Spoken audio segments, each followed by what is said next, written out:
So when we have a blended family, there are special concerns inside of our estate plan. Let me go through a few examples. And by blended family, what am I talking about? Well, of course, this might be a second marriage or a third marriage where I have children and my spouse has children, but they're not the children of our marriage.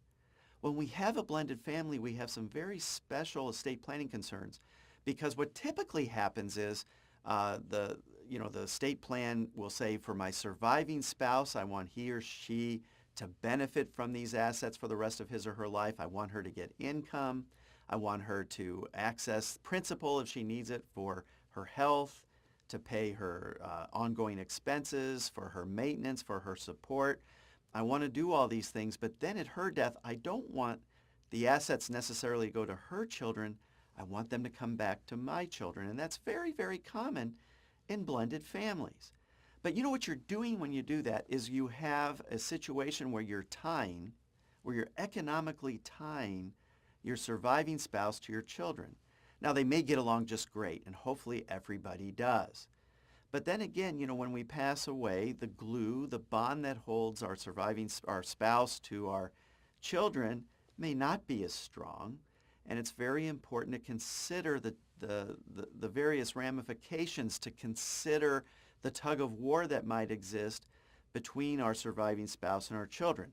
Let me give you an example. You say, well, my trust, gives me all this income for my lifetime, and then at my passing, it'll give my spouse the income. But here's the thing, a trustee, whoever that trustee is, has to consider the needs not only of the current income beneficiary, that would be my spouse, but also the needs of the remainderment, that would be my children. And they might have competing needs. Well, what do we mean by that? Well, those competing needs, for example, might be my spouse wants to maximize income, which will minimize growth, where my kids would like to see a minimized income, maximize growth. So in a good estate plan, what we want to do is make sure that we've actually talked about in the documents what the priority is. Is the priority the spouse, or is the priority maximize growth? It depends. Does the spouse have a lot of other assets that he or she can live off of? These are all questions that we review with you when we come up with your plan. Now, another thing to consider is who the trustee is going to be. Now, I wrote a book, Selecting Your Trustee, and you can get that by clicking on a link here. But who the trustee is very, very important, because if it's a surviving spouse or the children, they have somewhat of a conflict of interest, don't they? Because they have their own needs, as well as they have to be a fiduciary. They have to consider the needs of whoever the income beneficiary is in the remainderment.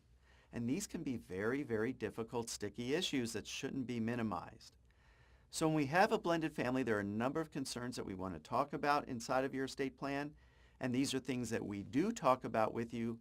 We want to hear what you want to achieve, what your goals and concerns are, what your worries might be, who the personalities are inside the family, and how everybody gets along. So these are very important elements to your estate plan.